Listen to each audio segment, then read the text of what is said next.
ஒரு நாள் ஒரு காகம் மிகவும் துக்கமாக ஒரு மரக்கிளையில் அமர்ந்திருந்தது. அது அழுது கொண்டிருந்த போது அதன் கண்ணீர் ஒரு சந்நியாசியின் கன்னத்தில் விழுந்தது. அவர் மேலே பார்த்தபோது காகம் அழுவது தெரிந்தது. அப்போது சந்நியாசி நெகிழ்ச்சியுடன் கேட்டார், நண்பா, நீ ஏன் அழுகிறாய்? காகம் சொன்னது, யாருக்கும் என்னை பிடிக்கவில்லை. யாரும் உணவு தருவதில்லை. எல்லோரும் என்னை விரட்டுகிறார்கள்.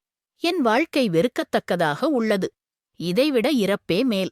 அதைக் கேட்ட சந்நியாசி மென்மையாக சொன்னார், நாம் வாழ்க்கையில் எதிலிருந்தும் மகிழ்ச்சி கண்டடைய கற்றுக்கொள்ள வேண்டும். ஆனால் நீ விரும்பினால் நான் உன்னை வேறு ஒரு பறவையாக மாற்றிக் கொடுப்பேன். ஆனால் அதற்கு முன் நீ விரும்பும் பறவையைச் சென்று சந்தித்துவிட்டு அவனும் உண்மையில் மகிழ்ச்சியாக இருக்கிறானா என்பதை பார்த்துவிட்டு வா. காகம் மிகவும் மகிழ்ச்சியுடன் பறந்து சென்று ஒரு குளத்தில் ஒரு அன்னம் நீந்துவதைக் கண்டார். அவனைப் பார்த்து காகம் சொன்னது, நீ வெண்ணிறமாக அழகாக இருக்கிறாய். உன்னை எல்லோரும் நேசிக்கிறார்கள்.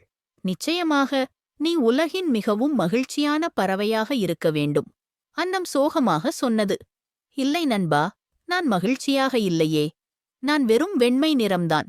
உலகம் நிறைந்த நிறங்களை என்னால் காண முடியவில்லை. பச்சைக் கிளிதான் மிகவும் அழகாகவும் வண்ணமயமாகவும் இருக்கிறாள். அவள்தான் மகிழ்ச்சியாக இருக்க வேண்டும். அதைக் கேட்ட காகம் கிளியை நோக்கிப் பறந்தது. அவளிடம் போய் அதே கேள்வியை கேட்டது. கிளி பதிலளித்தது, நான் வண்ணமயமாக இருக்கிறேன் என்றாலும் மக்கள் என்னை பிடித்து கூண்டில் பூட்டி வைக்கிறார்கள். எப்போதும் நான் பயத்தில் இருக்கிறேன். நான் சுதந்திரமாக பறக்க முடியவில்லை.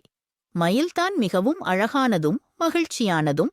அதைக் கேட்ட காகம் மயிலை தேடி சென்றது. நீண்ட நேரம் தேடிய பிறகு கடைசியாக